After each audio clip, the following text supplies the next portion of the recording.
guys, it's Chelsea from The Financial Diet, and this week I am going to talk to you guys about the questions that you ask TFD more than any other questions. You guys ask them in YouTube comments, on our Instagram DMs, on our website comments, on our hello@TFD email. Like, these are the questions that we just get over and over and over, and some of them we've talked about on the channel before, but I thought it would be good for us to have one place rounded up where like all the FAQs can just live. And that way, if you're thinking of asking them, we can just like direct you right back to this video and be like, there you go. So I spoke to our whole team, I spoke to our editor, our social media manager, everyone to get kind of a full range of these questions from all our different platforms. If we miss yours, we'll probably do another FAQ eventually. But here for right now is The Financial Diet's most frequently asked questions answered. What other personal finance books or podcasts do you recommend? So I absolutely am biased in saying this because in addition to working with TFD in the past, she's also a good friend of mine, but Erin Lowry's books are very good. She has a more basic general primer, and she also has a book that's specifically on investing, so that's Broke Millennial, and we'll link you guys to those books in the description. But I find personally that she makes things really, really easy to understand, and she's also just very, very relatable and approachable in her lifestyle and her goals. Like, she's really not to one extreme or the other in how she approaches money, so I really find that to be very refreshing and something everyone can learn from. In terms of financial podcasts that I personally really enjoy listening to, I really personally like Death, Sex, and Money. I like Planet Money. Like, I like listening to things that are a little bit more, kind of journalistic in nature, often that will talk about more of like the sociological aspects of money.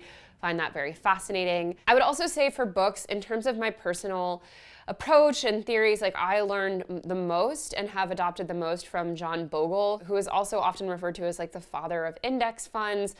His approach to investing I found to be really thoughtful and illuminating, and really kind of, I think if you're someone who's used to thinking of investing as a concept in the sense of choosing individual stocks and putting your money in them and those companies going up or down in the market, which is how I think a lot of people think of investing and how I used to think of it, I think it's a really, really good, his books are very good primers to getting out of that mindset and learning more about what it means to invest broadly in the market in general and really just understanding the market itself. So highly recommend Bogle. What are tips for people who don't have the same income every month? People like freelancers, service or hospitality workers, etc.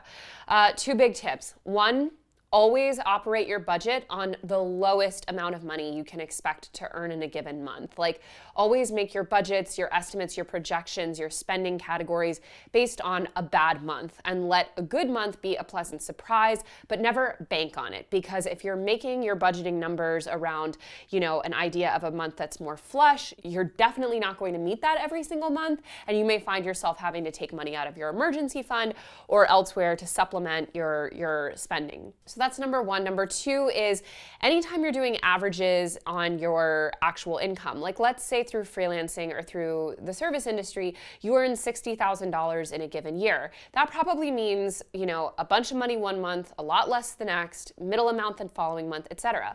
But when you're doing a budget, you're often going to just divide that number by 12 and make each month be that budget. But that's really not how it works, particularly with freelancers, because just because you complete some kind of a work project on a given time, you are often not going to get paid for that work for months after the fact. So learning to not just average out your income and plan as if each month is consistent is also very, very important. I would also say, particularly for service workers or people who get a large amount of cash, to do everything in your power to get that cash out of your hands as immediately as possible. If it's an option for you, for example, to stop by on a daily basis to your bank with an envelope of cash to deposit it, or whatever you can do to make sure that you don't just have it floating around. Because I know from experience, having worked in the service industry, that it is so easy to spend that cash and to never have even accounted for it in the first place. If you're getting a payroll check, at the very least your bank has a record of that money actually at one point belonging to you and then going away. Whereas if you just get a handful of cash at the end of the night and you take off $100 to go spend at the bar with some of your coworkers before you actually make it to the bank, you never have a a record of that money coming in at all. Now, obviously that makes you now be deceptive on your taxes because you're reporting a lower income than you actually took home.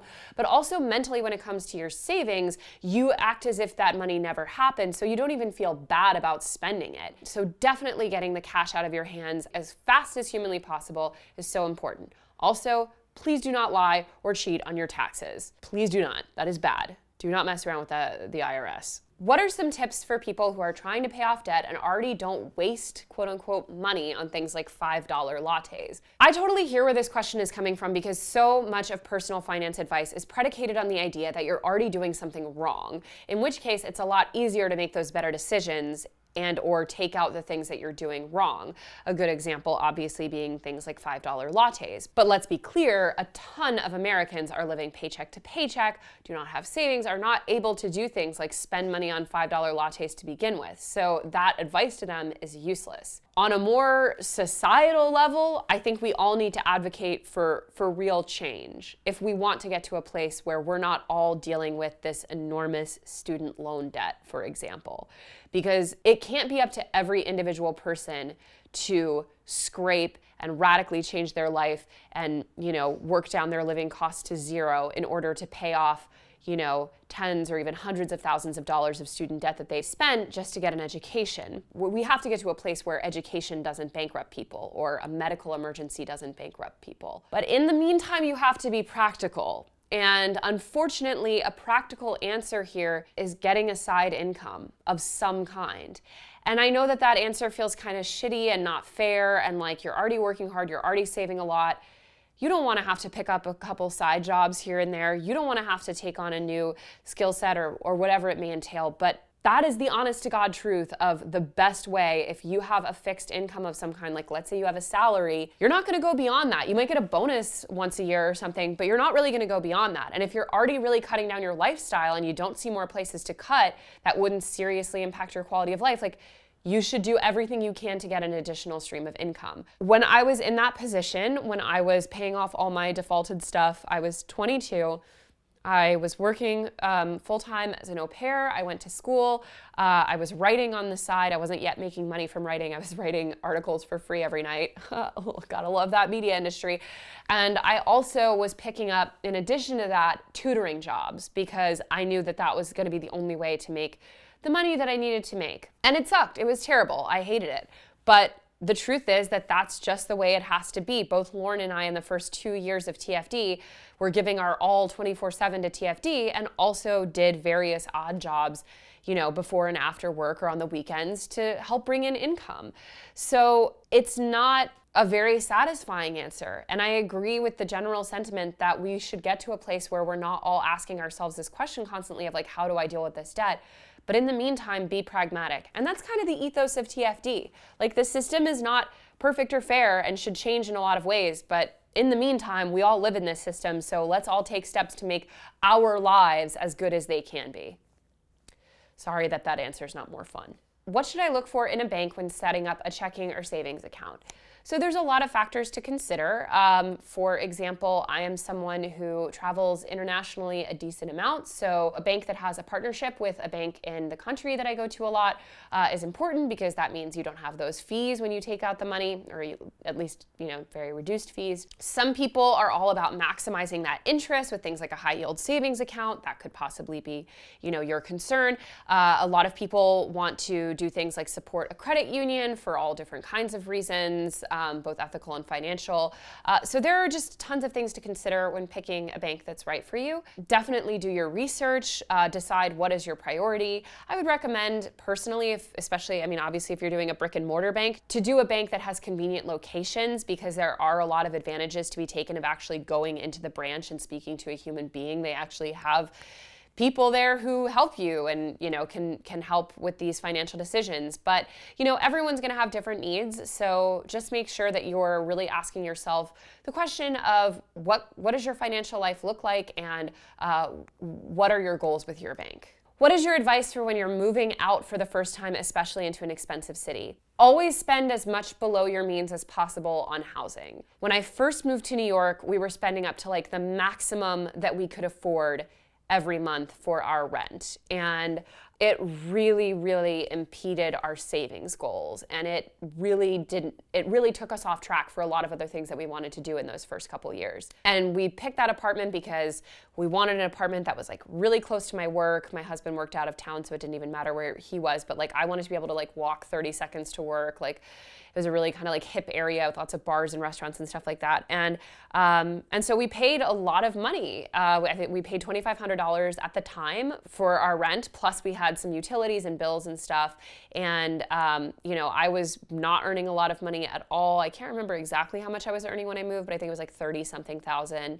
And my husband was probably earning, I don't know, like 70, 80,000, something like that. But anyway, so 2,500 was really the maximum that we could afford. I was also still paying off some debts. And that was over 6 years ago now. So it definitely, I was very ignorant about, New York. And that wasn't the first time I'd ever moved out of my parents' house, but it was the first time that I was living, with a romantic partner. And it was the first time that I was moving to a new city kind of all by myself that wasn't associated with school or something. So I made that mistake in a big way. And that's very common for people to make that mistake when they first move to a city or when they first get their own place.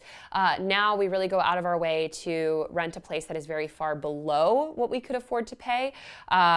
Because you're renting, so it's not like you're creating equity in the home that you own. Like it is still like, yes, you need to live somewhere, but it's still, you're not really investing in something when you're renting. So that's one consideration. Like our money is not being used wisely in that regard. So there's other places we should put it.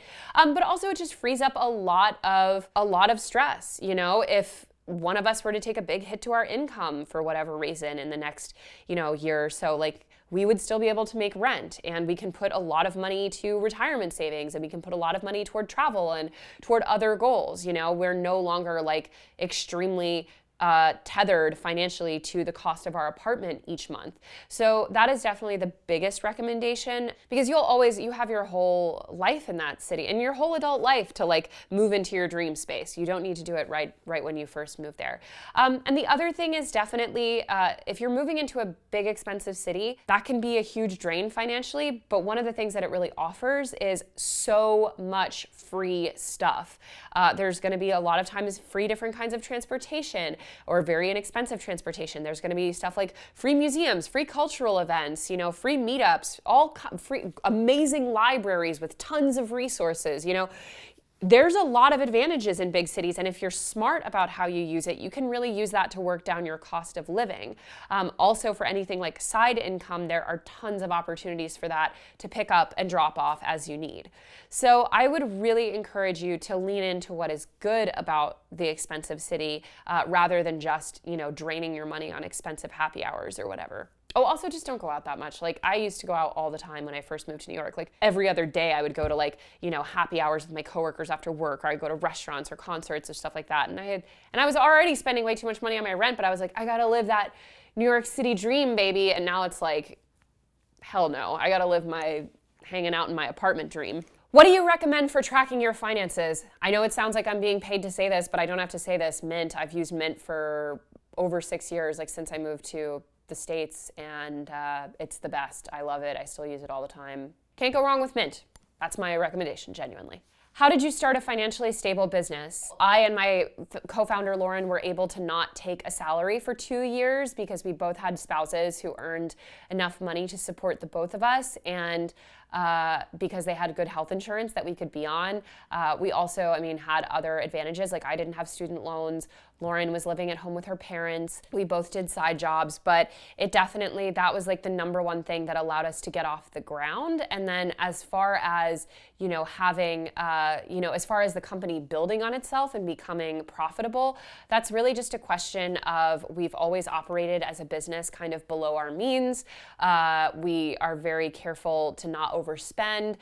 We don't pay ourselves like the executives don't pay themselves like exorbitant sums of money. And we definitely operate in a very, very sustainable way. We fund things generally before we produce them. So, it's just slow and steady wins the race. It took us a long time to get into an office, and then it took a long time for us to get out of a co-working space and into our own office space. And like each of these decisions was very slow and methodical. But like I've mentioned on the channel before, we pay our office year to year. So we knew going into getting that office, we were like, we know we can afford this.